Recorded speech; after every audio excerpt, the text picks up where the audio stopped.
détention. Naturellement, les députés ne sont pas poursuivables sans qu'il y ait une procédure à l'Assemblée nationale, mais il y a des députés qu'on a poursuivis sans procédure à l'Assemblée nationale parce que la loi prévoit aussi certaines exceptions lorsqu'il y a cas de flagrance. C'est arrivé à un député au moins. Il y a eu flagrance, il n'y a pas eu de procédure, il a été présenté et jugé. De même, en ce qui concerne les lieux de détention, on peut mettre en résidence surveillée. J'essaie de réfléchir en intellectuel parce que je n'ai pas qualité pour interpréter les décisions d'un procureur ou de la justice, mais je peux réfléchir en disant c'est quelqu'un qui ne donne pas des raisons de craindre qu'il peut fuir.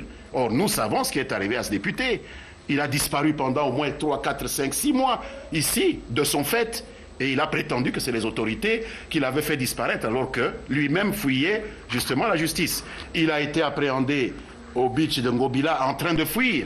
Est-ce que vous ne pensez pas que le procureur serait à tout le moins fondé à prendre des mesures de précaution, de ne pas le traiter comme n'importe quel député qui accepte de se présenter naturellement devant ses juges, auxquels on peut donner cette facilité-là, d'être dans un hôtel avec une surveillance peut-être réduite, mais là on a quelqu'un qui à 2 reprises a essayé de se soustraire à la justice, et donc la justice peut prendre des mesures exceptionnelles compte tenu du comportement exceptionnel de monsieur le député qui ne s'est pas comporté comme un député ayant toute sa dignité qui, lorsqu'il est appelé par les instances judiciaires, peut même se présenter spontanément. Lui a essayé de se soustraire, donc forcément on doit s'assurer qu'il se présente devant ses juges, et si le fait de le garder en lieu clos est la seule précaution possible pour cela, je pense que les besoins de la justice passent avant les autres besoins, notamment du confort de la personne qui est poursuivie.